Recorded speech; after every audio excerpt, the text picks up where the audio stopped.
All righty, Instagram family, Facebook family. So very, very glad to see everybody on. Going to give the rest of the family a little bit of time to come on through.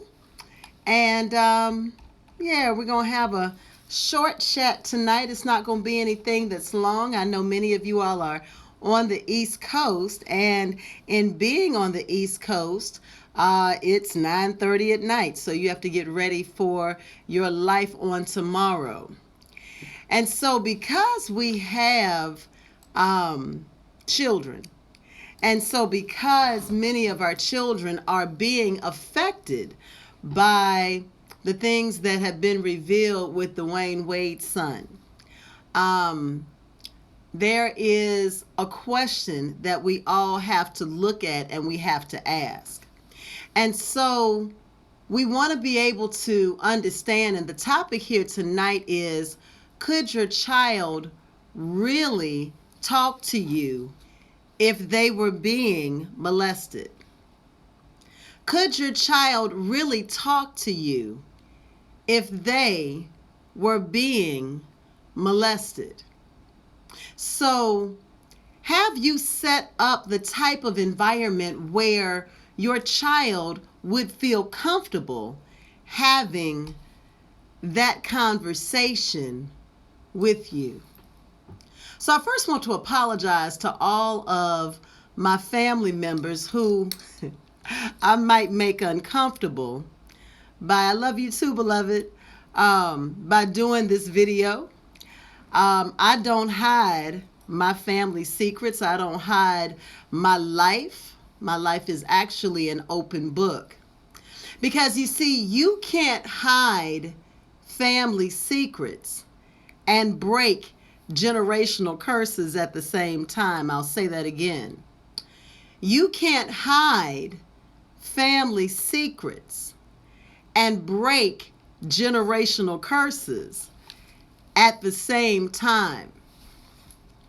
So this video is first dedicated to all of the little boys and little girls like me who were molested as children by family members and friends of the family, often of the same sex, who had no one that they could talk to.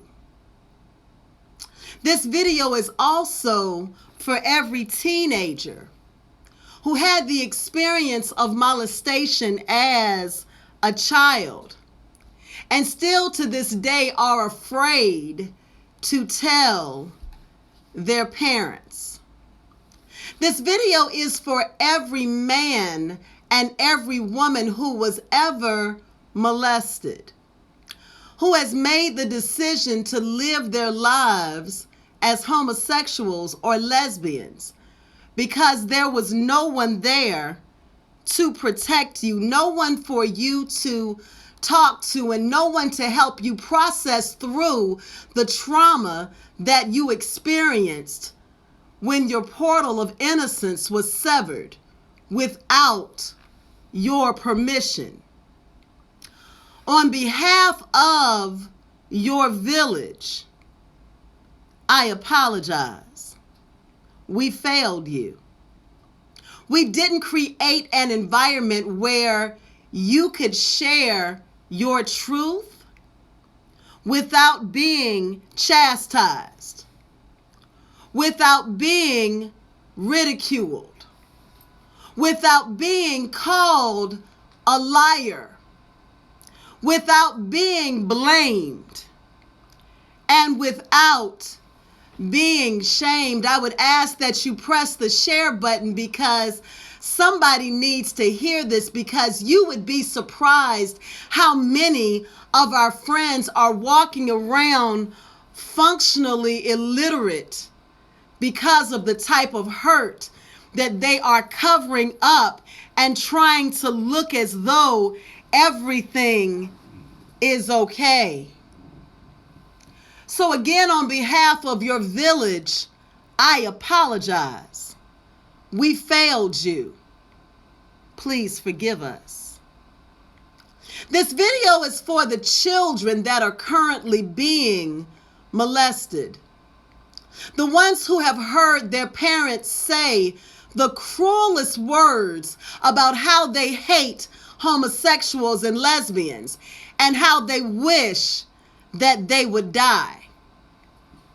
And as a result of a child who's been or is being molested, hearing those types of words from their parents and hearing the cruel jokes from their parents, they fear being rejected or labeled by those same parents. So they're trying hard to be accepted by their parents. But if I'm a little girl and I'm being molested by my aunt, I'm not going to go to my mama who has all this negative to say about homosexuals and lesbians. I'm not going to tell you that that's happening to me, because then you're going to reject me. You're going to call me what you call those people.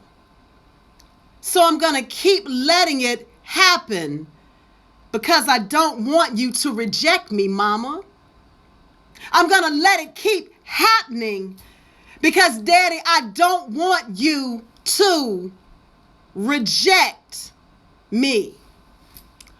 So to those who were molested by family members and trusted family friends of the opposite sex, who scarred them for life, and that scarring has shown up in who we choose as mates and what we tolerate in relationships, because we never told and we never were made to feel safe enough to tell. This video is dedicated to you.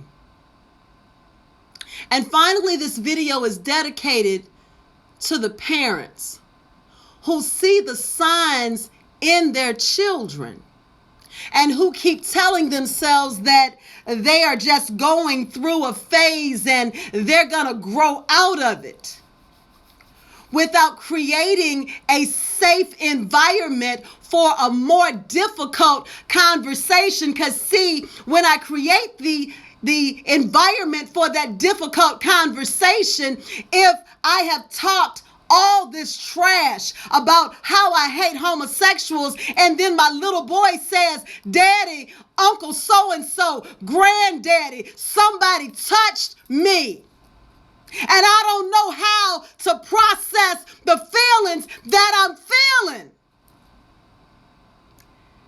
then the father, then the mother who has said all of these things now doesn't know what to do, because you can't take your words back. And so then they stay in a place of denial due to religious programming and condemnation. You see, today I was in Walmart because I needed to get some tea light candles. And I forgot that this is the first of the month. And needless to say, it was a literal zoo. Children were running around like it was Romper Room. Some of you all are not old enough to even know that reference. Google it. And of all the people that were around me, there was a brother that was diagonal from me. He was about 6'5", about 230. He had on gray sweatpants, and he had on a flowered, tight, gray shirt. And he looked extremely lost. There was no light in the brother's eyes. And Spirit said, do you see the amount of pain in his face? I said, I do. They said, we need you to make a video. I said, oh, no, I don't want to make that video.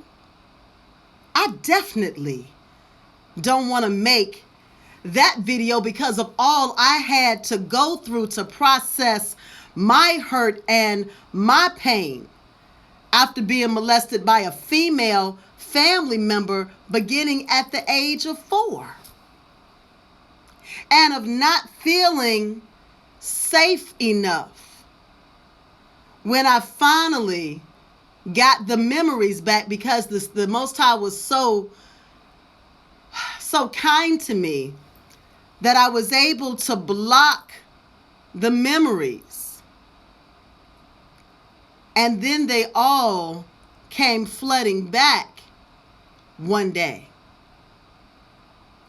But unfortunately, I was not in a safe enough environment where I could actually have a conversation with either of my parents. I grew up in a Baptist church. This is not a diss to the church. And my mother was Pentecostal and then became Baptist and was very, very pious. She was in charge of all of the choirs. She was the minister of music. And I'll never forget, there was a young lady who was in the choir with me who got pregnant when she was 13. And my mother immediately whisked her off the choir and talked trash about her. Because after all, you're in church and you're 13 and you're pregnant. And that was done in my hearing. And then the next year, a girl that was a year younger than me got pregnant and was whisked off of the youth choir. You will not praise God with your voice and your pregnant belly. Wow. And that was done in my hearing. And I'm saying this because, parents, I need you to understand what you say around your children determines what they will feel comfortable talking to you about when they have gone through a crisis or a trauma. The young lady that had the child when she was 13 was now 15 and got pregnant again. And now it was not just my mother and her judgment, it was the judgment of the women of the Holy Church. And all of this happened in my hearing. And I'll never forget being 9 years old and my mother putting me on birth control pills because I had started my celebration. And I got one instruction: don't bring no bastard babies in my house.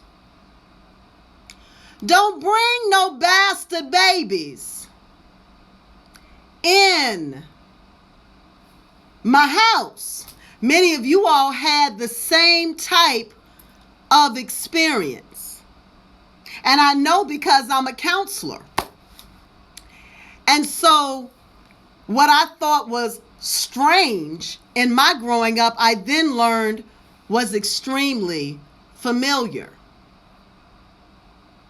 So then when I got pregnant, when I was 19 in my second year of college, I am excited because my mindset is on pledging the only sorority there is on the earth. because that's where my world was at that time. And then I found out I was pregnant. I definitely could not tell my mother. And because at that time my father's approval was all that I lived for, I definitely did not tell my father. And so I chose to, because I didn't want to bring any bastard babies in her house, and I had watched her talk junk about these 3 babies that did make it to the earth realm. So then I aborted my little girl, never realizing that I would never have children. You see, had I understood that dynamic, that little girl would have made it to the earth realm. But because of what I had heard my mother say, I did not feel safe enough to tell her of my circumstance. Mothers and fathers together have to be proactive in their conversations with their children and their grandchildren. The parents' relationship, whether the parents are together or are making the choice to co-parent, their personal relationship is just that. That is y'all's personal relationship, because you all came together and you created a life, and you have a responsibility for that life, because that child chose the both of you. Your child and children need to be in a safe environment to be able to share with you all if things are making them uncomfortable. Could your child really talk to you if they were being molested? Your children are returning ancestors. And so you got to realize just how sensitive they really are to the spirit realm. A lot of times your small children will say things to you, and you'll just sit and look, because you realize that they just dropped some ancient wisdom on you, because they are returning ancestors. So that means that you must be tapped into the spirit world to be sensitive to what they are trying to communicate to you, because they may not be able to say at 4 and 5 years old, "Mama, I'm being molested at my daycare." But if you are not spiritually in tune with your child, you can miss the signs. Begin to ask your ancestors about the safety of your children and grandchildren, and begin to petition protection over your children daily before they leave your house. See, we sit and talk so much junk about how ignorant grandma is, because grandma still pray to Jesus and grandma's in church. But you see, a whole lot of us are still living today off of grandmama's ignorant prayers. And we become so conscious, so extremely conscious, that we don't fool with that prayer stuff, that praying stuff. That's stupid. Astaghfirullah. Parents, you have a spiritual and a cultural responsibility for your children. You can't just sit them in front of a TV. You cannot just sit them in front of a bunch of video games and say, I provided food, I provided clothing, I provided shelter. Now go on and get out my face. I'm too busy to be your parent. Sometimes we get so conscious that we think prayer is foolishness. Could your child really talk to you if they were being molested? Ask your ancestors to attune and align your spirit with the spirit of your children and your grandchildren, so that you get a double portion of intuition concerning them. This is mothers and fathers alike. Mothers and fathers alike come with intuition concerning their children, but if you are not tapping into your spiritual self as a parent, it dies out and it becomes dormant because we so busy trying to buy Louboutins. We so busy trying to date some dude. We so busy being distracted, trying to find the next fake eyelashes, the next fake this, that, and the other, that we can't tap into the real to have a true understanding of what's really going on with this being that I've created. Because I've become so distracted with trying to be a successful baller American and a friend to my child that I forgot that my first responsibility is to be their parent. I heard one of our great conscious leaders say, I don't pray because prayer is begging, and I don't beg God or anybody else. I said, wow. Okay. So whatever it is you call petitioning to the ancestral realm for protection, since we so conscious that we've pulled ourselves up by our own bootstraps and we don't need that backwards God foolishness, that's what we need to do for our little boys. I need you to understand that 1 in 6 males has been sexually assaulted, and 1 in 10 of every reported rape is that of a male.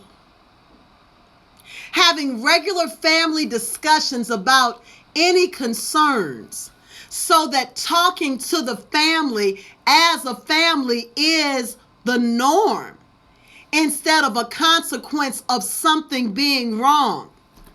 That way, if your child feels uncomfortable about when they go over to Aunt Susie's house, if they feel uncomfortable about when they go to Granddaddy's house, they are not afraid to tell you, Granddaddy touched me, Mama, and it didn't feel right. Could your child really talk to you if they were being molested? There's got to be a separation between what adults watch and what children watch, especially when it comes to comedy. We get so deceived by comedians that look like us that we just giggle at whatever they say, and we don't understand that much of what they say, they're getting paid to stick into their act. So if you're listening to comedians with your children who are making fun of homosexuals and lesbians, and this is funny to you, and I'm going to call one of the brothers out because his show, and I'm a comedian, so let's just start there. Yeah, back in Charlotte, I used to be on Independence, so I get it. But Arnaz J, I don't know if you all have ever seen his full skit, but I could not believe it. I was like, what? He did a 59-minute skit, and 13 minutes of it was making fun of a man being raped in prison. 13 minutes of making fun of a richly melanated man being raped in prison. And the whole arena was filled. And everybody just laughed and laughed and laughed. Where are we? Could your child really talk to you if they were being molested? So if we're sitting down together and I've got my son beside, he gets molested at football practice. If I'm sitting up laughing at Arnez J as he talks about men being molested in jail, got paused on Instagram. So if my son is sitting beside me and I'm watching Arnez J and just laughing and laughing about this man being raped in jail, and my son gets molested at football practice, do you really think that he's going to then come and tell me? You really think he's going to have that conversation? No, is the answer. Because it was so funny when it happened to the other man. And are they just going to laugh me off too? We have to remove the fear of retribution off the table for them. Children are naturally people pleasers, especially for their parents. So we have to let them know how proud we will be of them anytime something doesn't feel right and they come to us with their concerns. This is the real way that you separate being a friend to your child from truly parenting your child. We also have to let them know, if you do bring something to me, I'm not gonna go ballistic. I'm not getting ready to blame you. I'm not getting ready to start screaming at you. I'm going to make you feel safe to come and talk to me. As a father, they need to know you're not getting ready to go and get your gun. I started going to the shooting range with my dad when I was 3. I don't regret it. But as a result, there are certain things that I never told my dad when I lived in Brooklyn and I was going through abuse. My dad was in Virginia and I did not tell him because I know that my dad, even though he's older, he is a man of action. So he wasn't going to talk a lot. And I didn't want to jeopardize my father. So if you are quick to get your gun, I always got a gun, I got a gun, I'm packing. Why would your child feel safe enough to talk to you? And I'm pro-gun. Let's be clear. 100%. But being pro-gun means that you have a responsibility. How do you show up when situations and issues come? Does your child feel safe enough to talk to you? Or are they afraid you just gonna flip out and then, oh my God, if I tell my mama, then she's gonna go off and she's gonna tell my daddy's gonna get his gun, and then both my parents are in jail, all because I told no, I'm gonna continue to be abused because I don't wanna lose my parents. See, this is what children face right now. And so if you go off about small things, and if your children are accustomed to hearing you just flip out and yell and scream over small things, do you really think they're going to come and talk to you if they're being molested? Pay attention to bullying. Pay attention to bullying. This new phase of bullying is not like the type of bullying that we went through when we were in school. Because see, the bigger kids now often include sexual assault on our children. And it's never reported because of the level of embarrassment.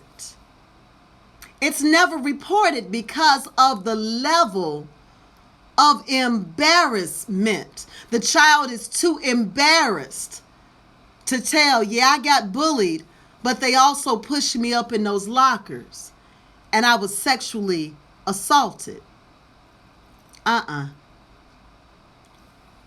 So all of a sudden, there's a change in the child's behavior. What was normally a child that you didn't have problems with, all of a sudden you just got mad defiance. And so instead of hollering, "You gonna get out my house," find out what's really going on. You may find out that you done stumbled on something that's been going on for years, and that your child just now got triggered. Pay attention when washing your children's underwear. A lot of parents now want to be, oh, I want my children to be independent. I let them wash their own clothes. I get that. I get that. But when you tap your spirit into that child, you want to check their underwear. You would be surprised when you find blood or missing underwear or unexplained tears and rips in their underwear because they're too ashamed to tell you. And so those signs are the ancestors trying to show you. Get to the truth of unaccounted blocks of time. Your children don't get to be away from you for unaccounted blocks of time. You got out of school at 3 o'clock. You're not getting home till 6, and we don't discuss that? Where are you for those 3 hours? What's going on? Well, no, I ain't got no reports from the teachers, so everything must be fine. Get your children in the habit of having detailed conversations with you about their day and their activities. So they don't get to say, "Oh yeah, everything cool, Ma, everything." No. Tell me about your day. That's where that fine line comes in between, I want my children to like me, I want my children to be my friend, and, hey, I am accountable for you. I understand where you're coming from, sis, yet as a father myself, isn't that depriving a man from doing what is most natural, defending their children? My children know to come to me no matter what. If your children know to come to you, bruh, but if they also know that you're going to automatically grab your gun and kill somebody, oftentimes that is a deterrent from your child coming to you. I know firsthand. And I've counseled too many children. And when we finally break through the shell, I didn't want my daddy to go to jail. I didn't want to lose my daddy. So that's why I didn't tell, Queen. And that's over 20 children in the last 5 years. Same story, different ethnicities. So if that's what you feel like you're going to do and you need to do, it's cool. But the challenge that comes in, brother, is that it can also deter your child. And what we're discussing is making your child feel safe enough to come to you. So if it works for you, that's great. But there are too many situations where it's not working and where our children are actually suffering in silence. Pay attention to their relationships with your spiritual leaders. I'll say that again. Pay attention to their relationships with your spiritual leaders, their scout leaders, their coaches, any type of authority figure. Never blindly leave those relationships unsupervised. Why is your child going on trips with your spiritual leader and you're not involved? Overnight sleeping in the room. What we doing? What we doing? Oh, I trusted him. I didn't think he would do nothing to my child. Did you get a reading? Did you pray? What did your spirit say? Or did you just say, "Whoo, I got a weekend break"? Yes, honey, go right on ahead. Pay attention to sending your children unattended to birthday parties and to sleepovers. Do you actually know the family of where you're letting your little girl or letting your little boy go to for this birthday party? Do you know what other adults have access to your child while at this birthday party? Do you know the families of the children that will be there? You could be setting your child up because you need a break. Yeah, go ahead. That's fine. Go ahead.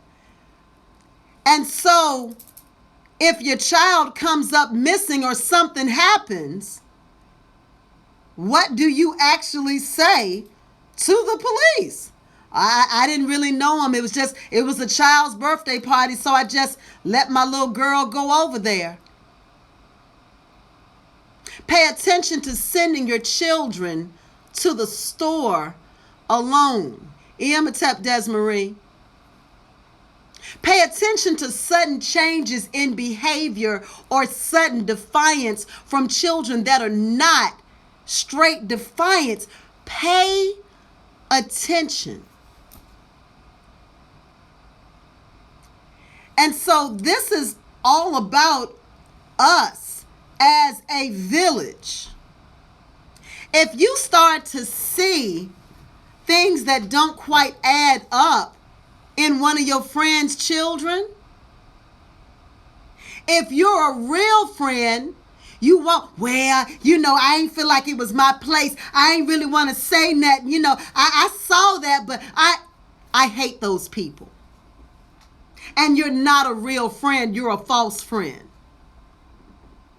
So I'm too close up to the situation to see these changes.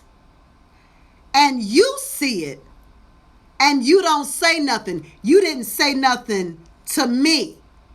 But you done said something to somebody, have you noticed her son? Her son is, yeah. Did you notice that girl? Yeah. And so y'all are having those separate conversations, but nobody's coming to the parent. Because sometimes parents parent with blinders on.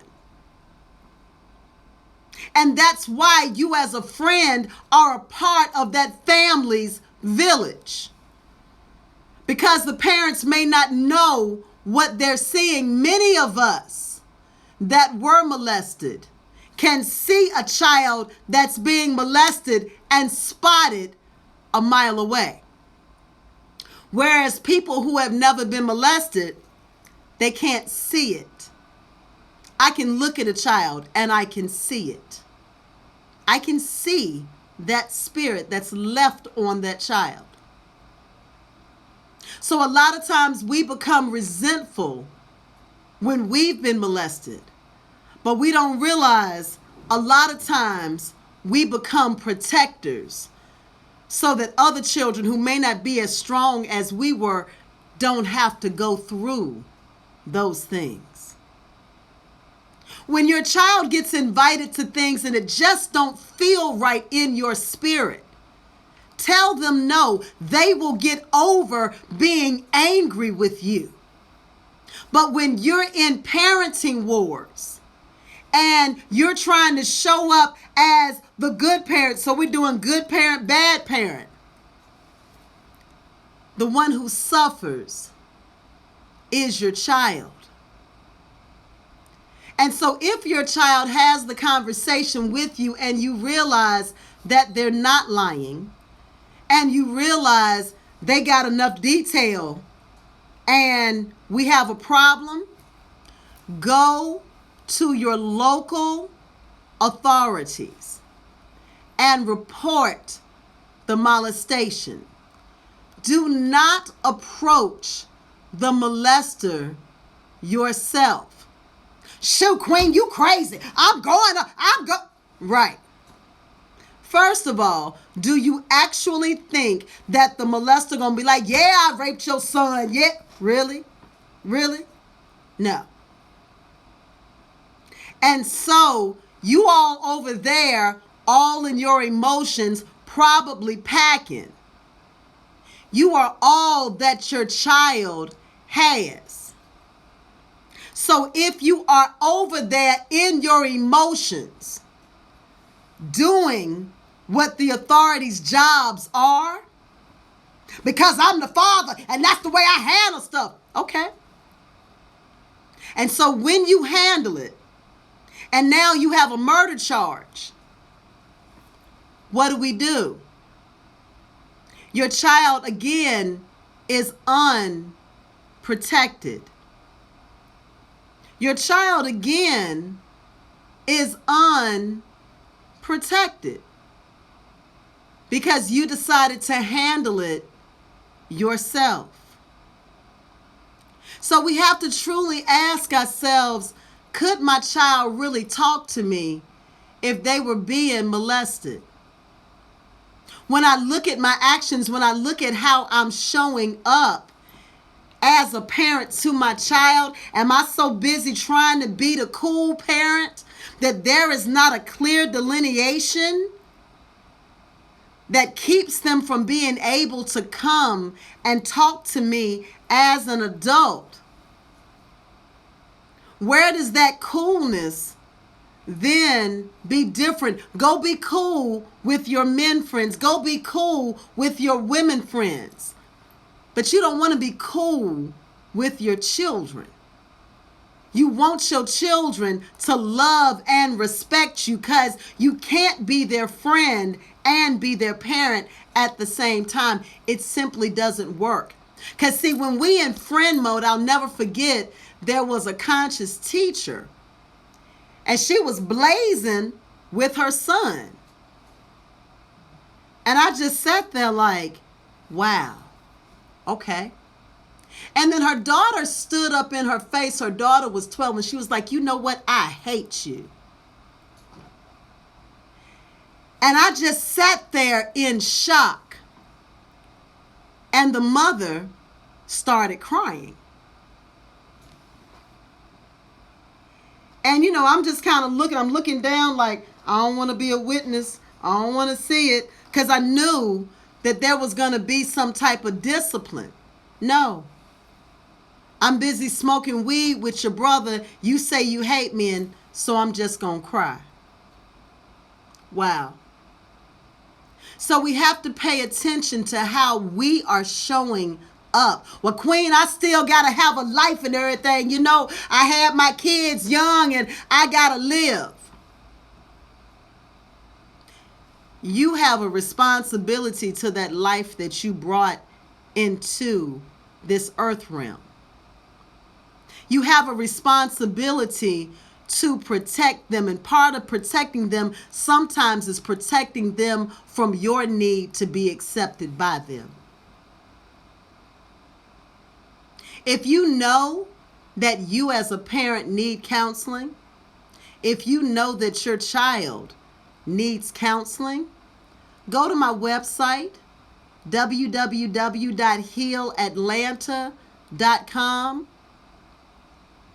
This is one of my specialties. I do family counseling. I do independent counseling.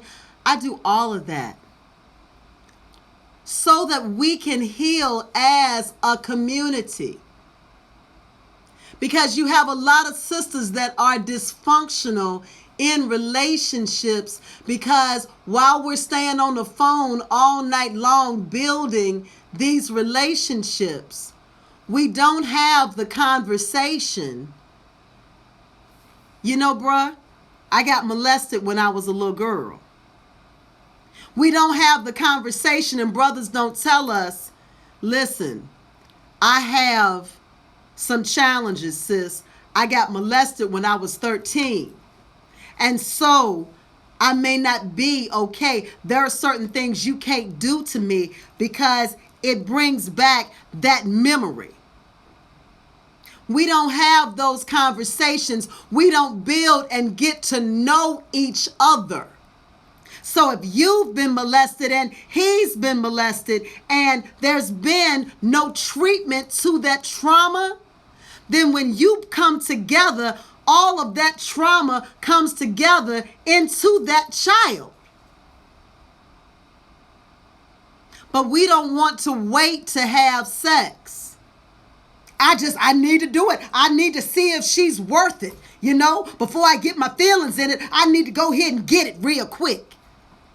But you don't know what you're taking on. And sisters, we don't know what we're taking on with our brothers because we don't allow them to court us anymore. To spend time getting to know us as people before we give our wombs and we give our penises to each other. When you wait even 30 days, you may find out, I don't like you. But now I done already slept with you and oh my God, if I got pregnant, because, we don't really do the condom thing anymore. I don't understand why we're still producing children that we don't want. We know what it takes. How are you 40 and it's a surprise pregnancy? What are we doing, people? We are the example that our children have to follow. If my boyfriend, and first of all, if you over 20 and you got a boyfriend, what are we doing? That's my boyfriend. Is he a man or is he a boy? What are we doing? So when your boyfriend is knocking your boots in your house where your teenage children are, you can't very well tell them they better not sneak anybody in. Ma, I just heard you and Jimmy in there. What you talking about? Don't you tell me what I can't bring in my room? What? Yeah, Ma, I'm pregnant. Now what? Better not say nothing to me because that's what you did in front of me. So what's the problem? Real talk. So, beloved, that's it. I just wanted to share that with you. Please press the share button because somebody needs to hear this. Spirit didn't give this to me for no reason. And so if you have not been talking to your children, talk to your children. If your children are grown and you have grandchildren, talk to your grandchildren. Your grandchildren are also your responsibility. They are your responsibility. So you didn't know what you was doing with your children. Okay. Now you have grandchildren. So you know to say, Most High, tap my spirit into my grandbaby spirit so that I know when things are not right. Even if they live on the other side of the world, I know how to pick up that call, that phone, and say, listen, go check on that baby. Everything ain't right with him. Oh, mama, you tripping. No. Go check. Go have the conversation. And go do it now. I know, Shawana, congratulations.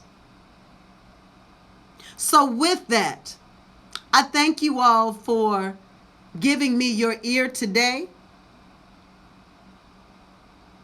This wasn't about homosexuality, lesbianism. It wasn't a bashing of, approval of, none of that. This is about your children. This is about us setting up environments so that our children feel comfortable enough to talk to us instead of suffering in silence if they've been touched inappropriately. I thank you all for your time. If you have been through molestation or rape, and you know, as a man or woman, and you know that you need counseling so that you can be okay, let me say this. The worst thing you can ever do as a man or woman, if you have been molested, especially if you were molested by someone of the same gender, is to get married, thinking that that's going to then keep any feelings from being within you. It doesn't. You actually have to deal with it. Now, everybody that gets molested, especially if they get molested by the same sex, does not have a tendency toward wanting to be with the same sex. For me, I just did not trust women. I was almost 40 before I knew how to have healthy relationships with women. I just didn't. I didn't. All my friends were male. I felt safe. They protected me. They were my big brothers. I did not trust women because I did not get protected. So there was no trust. It's going to show and come through in some way in you. What you hide will abide. It's going to show up. So you've got to deal with it. Sometimes it shows up for sisters as breast cancer because you've hidden all of that in your heart. And then it leaves your heart and all the toxins go to the next set of fatty tissue. Sometimes it manifests in your womb as fibroids, as breast cancers. All of those different types of dysfunctions. For brothers, a lot of times it shows up as prostate cancer because your prostate is your womb as a man. So because you never told anybody that this happened to you, all of that trauma goes down in there and it sits and it festers. And then all of a sudden you have a prostate full of toxins. Sometimes it manifests as different types of tumors all throughout your body. So we can't just walk around like nothing happened. because something did happen. And we want the buck to stop with us so that it doesn't have to keep happening generation after generation after generation. I thank you so much for the opportunity to share with you. I love all of you all. Shimmy M. Hetepu.